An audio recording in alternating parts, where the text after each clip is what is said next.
आज की इस वीडियो में हम लोग करने वाले हैं 12th क्लास ज्योग्राफी का चैप्टर 4 ह्यूमन सेटलमेंट के most important MCQs plus assertion और रीजन जो कि बुक 2 से है।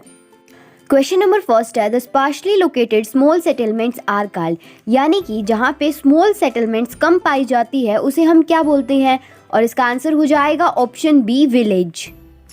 क्वेश्चन नंबर सेकंड है larger settlements which are specialising in secondary and tertiary activities are known as, यानी कि ऐसी बड़ी बड़ी सेटलमेंट्स जहाँ पे क्या है सेकेंडरी और टर्शरी एक्टिविटी दोनों ही होती है उसे हम क्या बोलते हैं, और इसका आंसर हो जाएगा ऑप्शन बी अर्बन सेटलमेंट्स।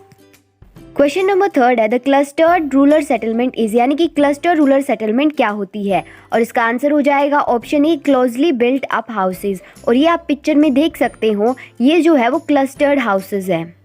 अगर आप लोगों को मेरे आंसर देने से पहले ही आंसर पता हो तो उसे कमेंट में लिख देना, क्योंकि इससे आपकी बहुत अच्छे से रिवीजन हो जाएगी।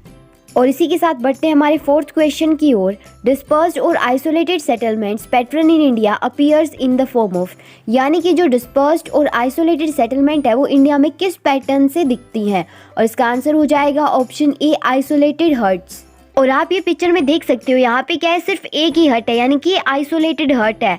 तो जहाँ पे क्या है और कोई हट्स ना हो, सिर्फ एक ही हट हो, तो उसे हम क्या है आइसोलेटेड और डिस्पर्स्ड बोलेंगे।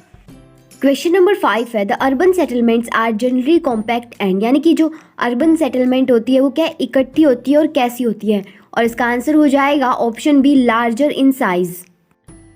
क्वेश्चन नंबर 6 है cities having more than 5 million population are known as, यानी कि ऐसे शहर जिसकी 5 मिलियन से ज़्यादा पॉपुलेशन है उनको हम क्या बोलेंगे, और इसका आंसर हो जाएगा option C mega city.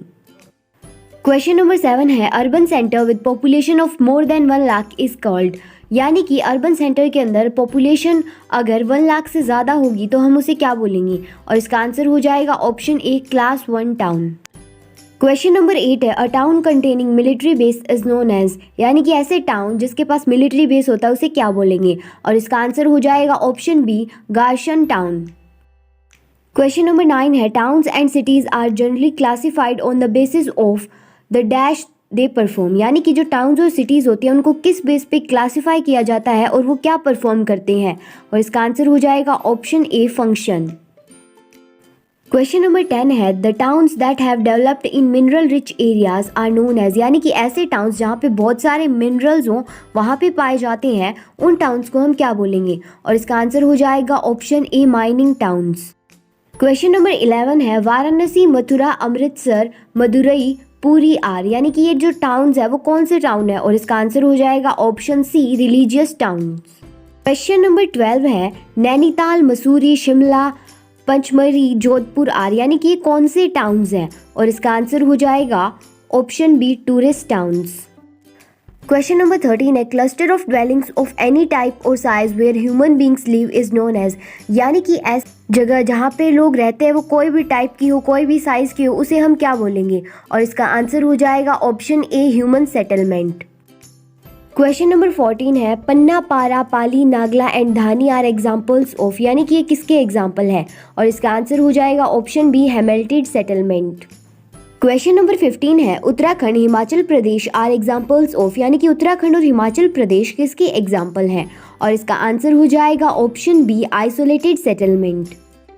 Question number 16 है dash settlement is the kind of settlement that generally develops in the fertile plain and river valleys, यानी कि ऐसी कौन सी सेटलमेंट है जो जनरली क्या है वहाँ पे डेवलप होती है जहाँ पे फर्टाइल प्लेन और रिवर वैलीज होती हैं, और इसका आंसर हो जाएगा ऑप्शन ए cluster rural settlement.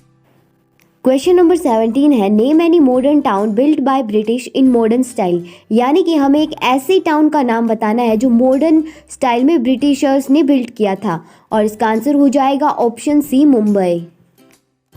Question number 18 है towns in India having historical background spanning over 2000 years are known as, यानी कि ऐसे टाउन जो इंडिया के अंदर हिस्टोरिकल बैकग्राउंड है उनका जो पिछले 2000 सालों से है, और इसका आंसर हो जाएगा option a historical towns.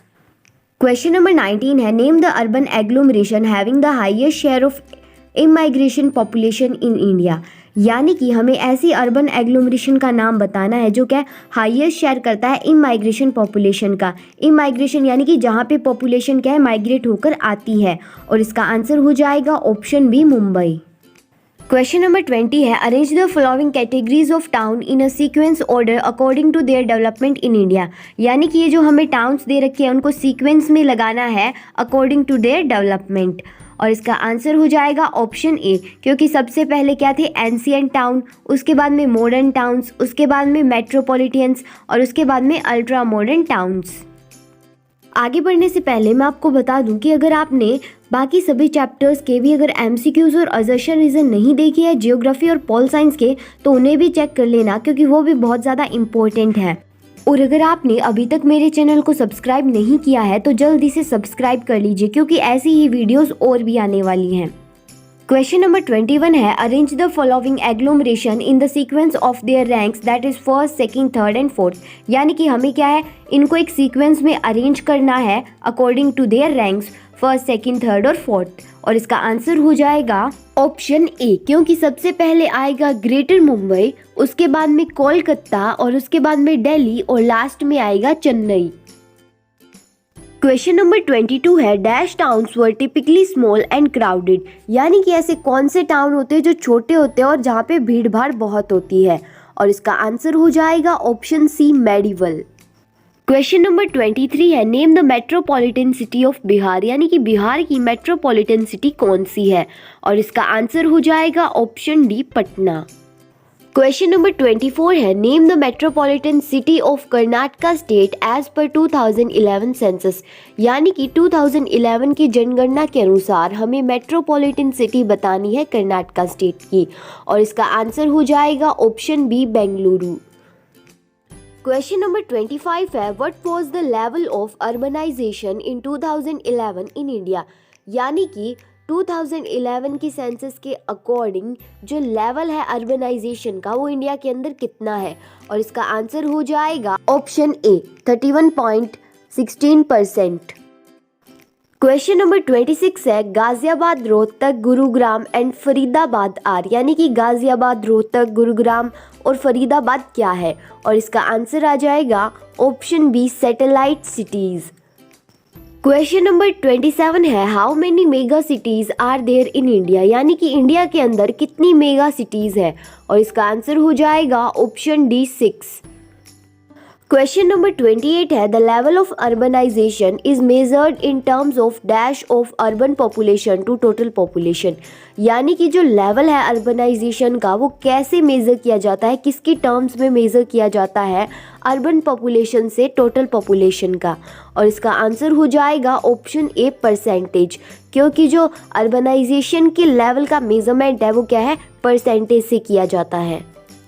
Question number 29 में हमें बताना है कि ये जो नेम दे रखी है वो कौन से टाउन्स है, रानीगंज, झारिया, डिगबोई, अंकलेश्वर, सिंगरौलियर, ये कौन से टाउन्स है, और इसका आंसर हो जाएगा option A mining towns. Question number 30 है, town supporting administrative headquarters of higher order are dash towns. यानी कि ऐसे टाउन जहाँ पे क्या एडमिनिस्ट्रेटिव हेडक्वार्टर्स होते हैं वो कौन से टाउन्स होते हैं, और इसका आंसर हो जाएगा option B administrative. Question number 31 है, towns and cities specialising in trade and commerce are known as dash towns. यानी कि ऐसी टाउन्स और सिटीज जहाँ पे क्या है ट्रेड और कॉमर्स होता है तो उन्हें हम कौन से टाउन्स बोलेंगे, और इसका आंसर हो जाएगा ऑप्शन बी कॉमर्शियल। तो फाइनली एमसीक्यूज तो हो गए हैं इस चैप्टर के। अब हम करते हैं कुछ असर्शन और रीज़न। असर्शन और रीज़न का आपको मतलब नहीं पता तो पहले हम इसका मतलब जानेंगे। तो असर्शन में एक स्टेटमेंट दी हुई होती है और हमें देखना होता है कि ये स्टेटमेंट सही है या नहीं, और रीज़न में वैसे ही एक स्टेटमेंट दी हुई होती है और हमें देखना होता है ये स्टेटमेंट सही है या नहीं, और तो और हमें रीज़न में ये भी देखना होता है कि जो असर्शन में स्टेटमेंट दे रखी है उसमें जो रीज़न की स्टेटमेंट है वो असर्शन की स्टेटमेंट को एक्सप्लेन कर रही है या नहीं, और फिर हमें उसी अकॉर्डिंग जो ऑप्शंस दे रखी हैं उनको चूज़ करना होता है। और इसी के साथ बढ़ते हैं हमारे फर्स्ट असर्शन की ओर। पीपल में erect houses and other structures and command some area or territory as their temporary spot base. यानी कि जो लोग हैं अपने हाउसेस बना सकते हैं, कुछ जो स्ट्रक्चर है रहने का वो बना सकते हैं कुछ एरियाज़ पे, ठीक है, टेम्परेरी बेस पे। तो ये हमें क्या है असर्शन में दे रखा है, तो ये असर्शन बिल्कुल रॉन्ग हो जाएगा। ऐसे ही तो कोई कहीं पे कुछ नहीं बना सकता ना, और असर्शन रॉन्ग हो गया, इसका मतलब क्या है, रीज़न सही होगा ही होगा। इसीलिए इसका आंसर हो जाएगा ऑप्शन डी। लेकिन फिर भी एक बार रीज़न देख लेते हैं। The process of settlement inherently involve grouping of people and apportioning of territory as their resource space. यानी कि जो प्रोसेस है सेटलमेंट की वो नेचुरल है, और लोग क्या है ग्रुप्स बना लेते हैं और रिसोर्स के बेस पे जो क्या है टेरिटरीज को बांट लेती हैं। तो ये रीज़न बिल्कुल करेक्ट है। असर्शन नंबर सेकंड है settlement very in size and type. यानी जो सेटलमेंट्स होती है वो डिफरेंट साइज और टाइप की होती है। तो ये असर्शन बिल्कुल सही है। अब रीज़न देखते हैं। They range from a hamlet to metropolitan cities. यानी उनकी जो पहुंच है वो क्या है, हेलमेट से लेके मेट्रोपॉलिटन सिटीज़ की भी हो सकती है। तो ये रीज़न भी बिल्कुल सही स्टेटमेंट है, और इसका आंसर हो जाएगा ऑप्शन बी, क्योंकि रीज़न के अंदर असर्शन को एक्सप्लेन नहीं कर रखा। असर्शन नंबर थर्ड है in India compact villages of a few hundred houses is a rather universal feature particularly in the northern plains.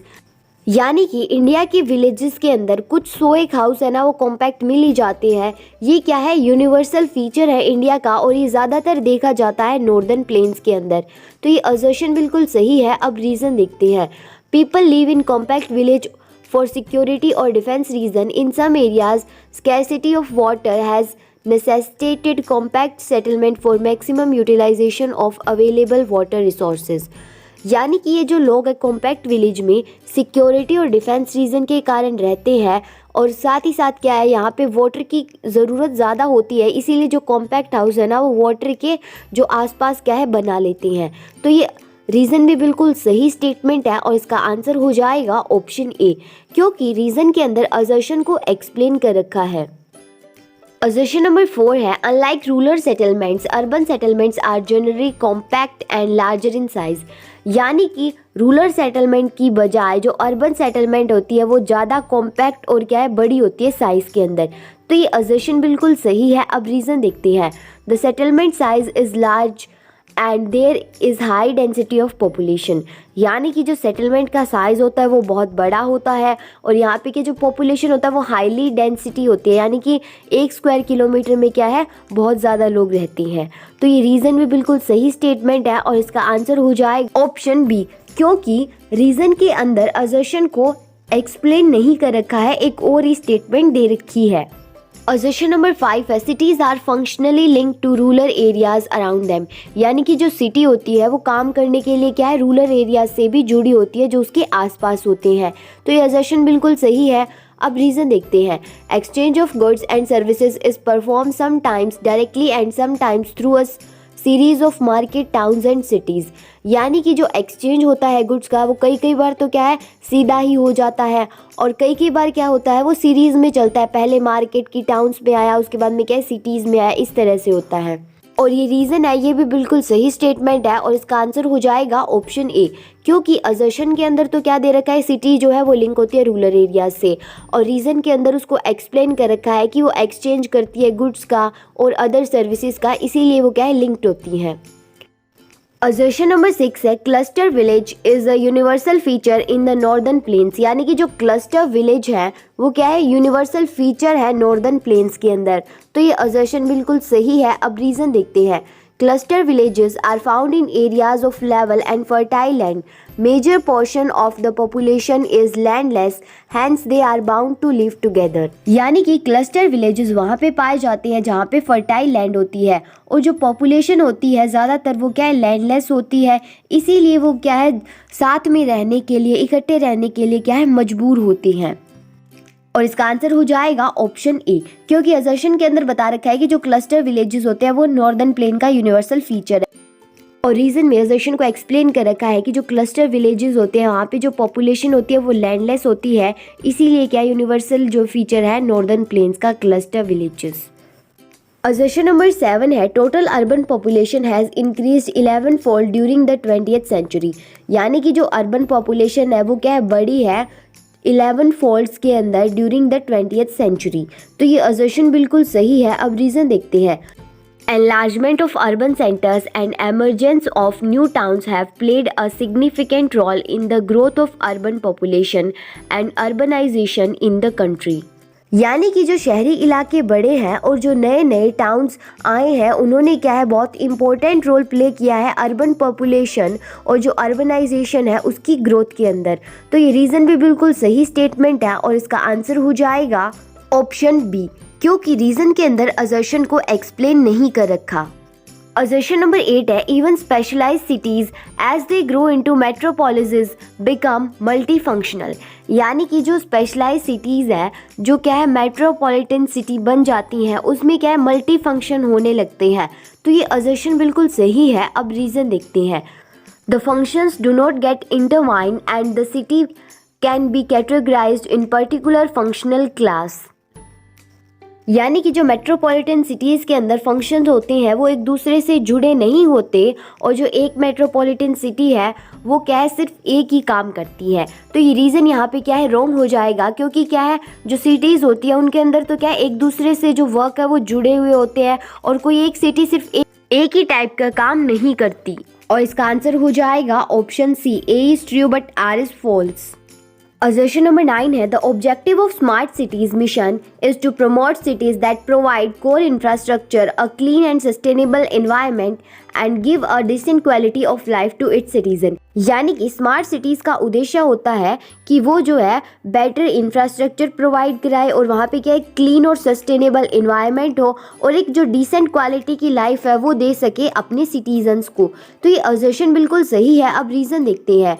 One of the features of smart cities is to apply smart solution to infrastructure and services in order to make them better. यानी कि एक feature ये भी है smart cities का कि वो जो है स्मार्ट इंफ्रास्ट्रक्चर और सर्विसेज प्रोवाइड कराए उसको और ज़्यादा बेटर बनाने के लिए। तो ये रीज़न भी बिल्कुल सही स्टेटमेंट है और इसका आंसर हो जाएगा ऑप्शन बी, क्योंकि दोनों के अंदर क्या है अलग अलग स्टेटमेंट्स दे रखी है, रीज़न के अंदर असर्शन को एक्सप्लेन नहीं कर रखा। So that's it for the today's video guys. मिलते हैं नेक्स्ट वीडियो के अंदर। अगर ये वीडियो पसंद आई हो तो इसे लाइक कर देना और चैनल को सब्सक्राइब करना बिल्कुल मत भूलना और ये वीडियो कैसी लगी कमेंट करके ज़रूर बताना।